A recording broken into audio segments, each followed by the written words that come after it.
said it was just one battle after another, and we was always on the move. So he kind of slept with one eye open and one eye shut, but and that's the way it was. It's been 60 years since Bob Wollman dodged bullets and bombs as a soldier fighting in the Korean War, but it's not enough time to erase the memories. We had barbed wire strung up. They would come in waves, and the first two waves wouldn't even be carrying any weapons. They'd just throw themselves on the barbed wire, and the other ones would just run up right over the top of them, and they'd just keep coming. And our machine guns and automatic weapons would just knock them down. Keep knocking them down, they just keep coming. Wollman left for Korea in the summer of 1951. He would be one of more than 1.5 million Americans who served during the 3-year war. On this night, in an Omaha hotel ballroom, Wollman joins 134 other Nebraska Korean War veterans for an overdue thank you.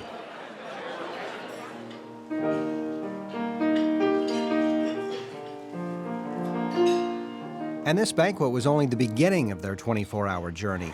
Early the next morning, these men, most in their 80s, find a seat, here we go, boarded buses and later a plane for our nation's capital. Ready? Okay. Thank you so much for your service, guys. Just under 2 hours out to Washington, D.C. today. Now I invite you to sit back, relax, enjoy the flight, welcome aboard.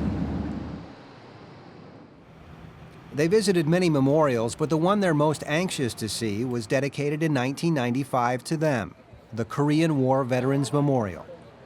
They never thought they would have the opportunity to see it. So they know this is the last go-around. This is their one opportunity to have this day, and I think it's going to be very powerful for them. Bill Williams and his wife Yvonne organized this Korean War honor flight, just as they have 7 times before for Nebraska World War II veterans. So far, they've raised more than $1 million to get the flights off the ground.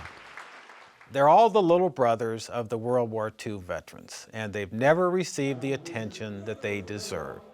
But yeah, it's known as the Forgotten War. They won't be forgotten by Nebraskans on this deal. As the veterans arrive, they first see the wall of the Korean War Memorial. It consists of 2,400 etched images of the war taken directly from photographs. Then there are the 7-foot-tall stainless steel soldiers, 19 in all, trudging through a Korean field.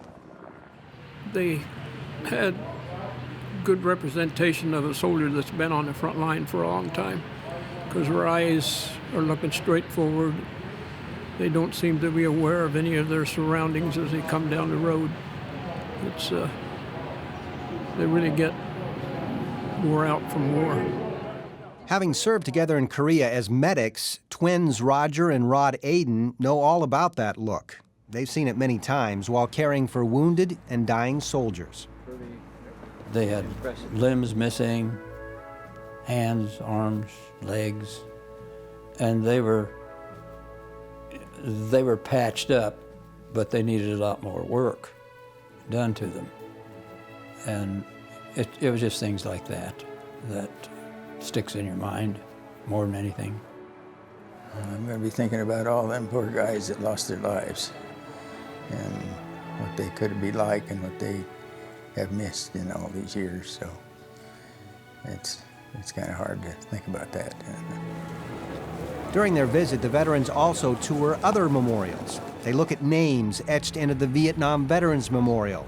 They stand at the steps of the Lincoln Memorial, take photos beneath the Nebraska pillar of the World War II Memorial, and stand silently during the changing of the guard at the Tomb of the Unknown Soldier in Arlington National Cemetery. Before their day ended, they found themselves back at their memorial. I never have regretted it. I've always been respected for it. And I still don't regret it. In fact, I'd go do it again if I had to, if it meant protecting my family.